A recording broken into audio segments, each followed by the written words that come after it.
विचार करा, अशी एक ट्रेन जी धावण्यासाठी एक थेंब सुद्धा डिझेलचा वापरत नाही आणि तिच्या डोक्यावर एक सुद्धा इलेक्ट्रिकची वायर नाही आणि तरी सुद्धा ताशी 120 किलोमीटरच्या वेगाने ती धावते. आणि सगळ्यात थक्क करणारी गोष्ट काय माहिती आहे? या ट्रेनच्या इंजिनमधून विषारी धूर नाही तर चक्क पिण्यायोग्य पाणी बाहेर पडते आणि वाफ बाहेर पडते. भारतीय रेल्वेने आज एक असा इतिहास रचलाय ज्यामुळे संपूर्ण जगाचे डोळे भारताकडे लागलेले आहेत. पंतप्रधान नरेंद्र मोदी यांनी हरियाणाच्या जिंद रेल्वे स्टेशनवरून भारताच्या पहिल्या इंडिजिनियस हायड्रोजन पॉवर्ड ट्रेनला हिरवा झेंडा दाखवलेला आहे. जर्मनी आहे, युनायटेड स्टेट्स आहे आणि आता चीन नंतर हा कारनामा करणारा भारत हा जगातील मोजक्या देशांपैकी एक देश बनलेला आहे.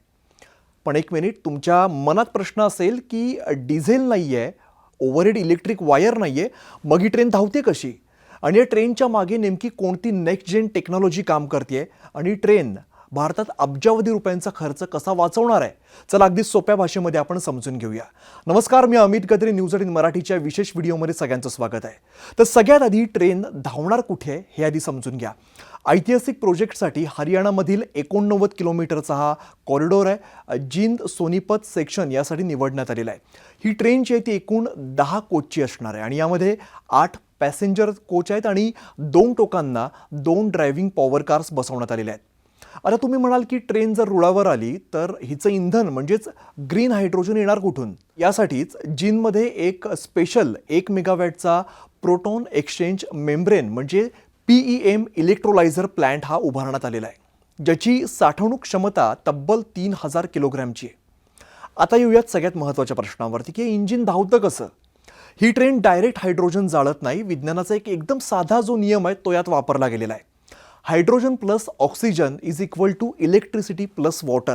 बघा, ट्रेनच्या दोन्ही ड्रायव्हिंग पॉवर कारमध्ये 27 हायड्रोजन सिलेंडर्स बसवलेले आहेत, ज्यामध्ये 440 kilo hydrogen gas high pressure compress करून ठेवला जातो.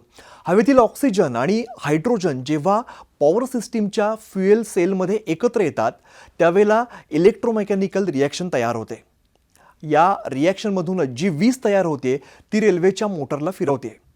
इकडेच सगळ्यात मोठा मास्टर स्ट्रोक आहे. हा एक हायब्रिड सेटअप आहे. प्रत्येक पॉवर कारमध्ये 4 पॉवर पॅक्स आहेत.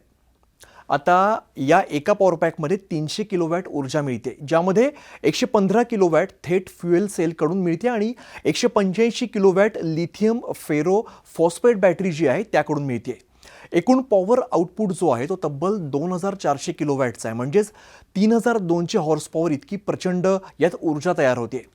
आता आपल्या इंजिनियर्सची आयडिया बघा. यामध्ये जेव्हा ट्रेन सुरू होते तेव्हा स्पीड घेते आणि ही बॅटरी जी आहे ती फ्युएल सेल किंवा दोन्ही जी संयुक्त ऊर्जा आहे ती वापरली जाते.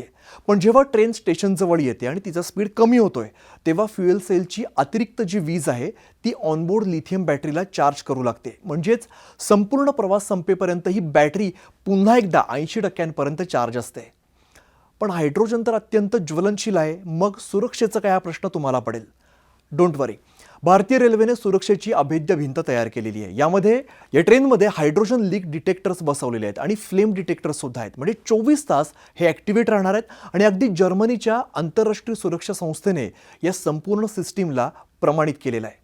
मित्रांनो, हा पायलट प्रोजेक्ट फक्त एका ट्रेनपुरता मर्यादित नाही आहे, तर भारतीय रेल्वेने आधीच आपल्या 99%पेक्षा जास्त ब्रॉडगेज नेटवर्कचं विद्युतीकरण पूर्ण केलं आहे. पण आपल्या देशामध्ये अशा अनेक जागा आहेत जिकडे दुर्गम डोंगराळ भाग आहेत किंवा हेरिटेज रूट्स आहेत जिकडे ओव्हरहेड इलेक्ट्रिक वायर टाकणं हे कठीण असतं किंवा निसर्गाला हानी पोहोचवणारं ठरू शकतं. आणि अशाच इको सेन्सिटिव्ह झोनसाठी रेल्वेने हायड्रोजन फॉर हेरिटेज हा प्रोजेक्ट सुरू केलेला आहे, ज्या अंतर्गत 35 हायड्रोजन ट्रेन्स चालवण्याची योजना आहे, ज्यामुळे डिझेलची पूर्णपणे सुटका होईल आणि अब्जावधी रुपयांचा क्रूड ऑइलचा जो खर्च आहे, आयात आहे, ती सुद्धा थांबणार आहे आणि भारताचं नेट झिरो कार्बन इमिशन 2030चं उद्दिष्ट अगदी वेळेमध्ये पूर्ण होणार आहे. तर भारताचा नवीन ग्रीन हायड्रोजन अवतार तुम्हाला कसा वाटला मला खाली कमेंटमध्ये नक्की सांगा आणि पाहत राहा न्यूज 18 मराठी.